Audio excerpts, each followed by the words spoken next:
the last couple of days on Ukraine, or any plan for later today to sort of discuss ongoing military buildup of Russian troops on the ground there? And has there been any discussion about increasing military aid? Specifically, are there any military advisors on the ground, or is there any talk about putting advisors on the ground there? Thank you. A lot there, Alita. I can tell you that the Secretary did chair a meeting this morning with key departmental leaders, including the Chairman of the Joint Chiefs of Staff and General Walters out at EUCOM, to discuss the situation in Ukraine and, of course, in Western Russia.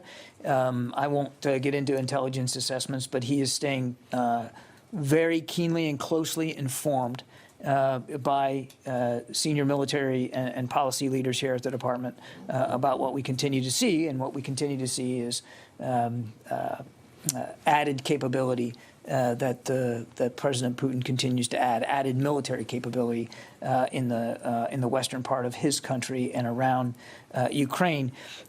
I'm not going to get ahead of decisions one way or another that the administration may or may not make here.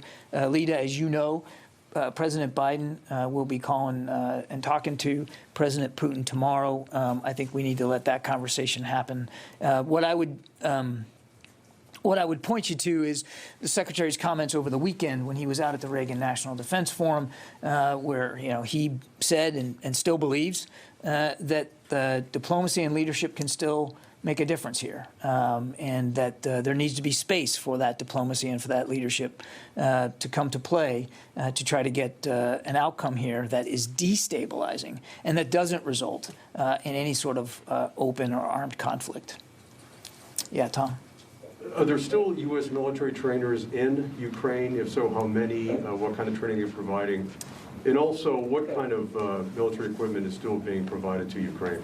I don't have a specific number of advisors that may or may not be on the ground. As you know, Tom, that's a sort of a rotational thing. And it's been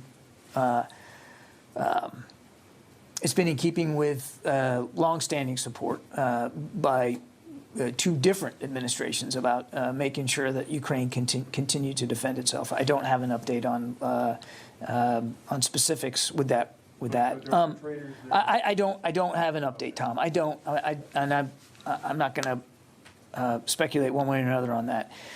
You have seen this administration, as well as previous administrations, continue to provide security assistance to Ukraine. Again, I'm not going to get ahead of decisions that haven't been made yet, but we have provided millions of dollars worth of lethal and non-lethal assistance to Ukraine in just the last, 10 months, 11 months. Including anti-tank weapons? It has included anti-tank weapons, absolutely, but also non-lethal assistance as well. And as you heard the Secretary say, over the weekend, we're going to continue to look at that. And nothing has changed about our commitment to making sure that Ukraine has what it needs to defend itself. And it's not just the United States, Tom, as you know. I mean, other NATO allies and partners have also helped contribute to Ukraine's capabilities over the last several years. But again, I want to go back to what I said before. We don't believe that conflict is inevitable here, and that there is time and space. So listening live there to the Pentagon discussing the situation going on in Ukraine with Russia amassing about 94,000 troops there, their shared border. Ukraine, though, they have about 125,000 troops of their own at the shared border. President Biden expected to speak with Vladimir Putin of Russia tomorrow via phone call and discuss more of it. But again, I asked, why are we talking about this now? Because they've been amassing troops since last spring. Is it more of a danger now, or do you think it's a wag the dog situation? I'm not sure. I would like to know. So we'll see.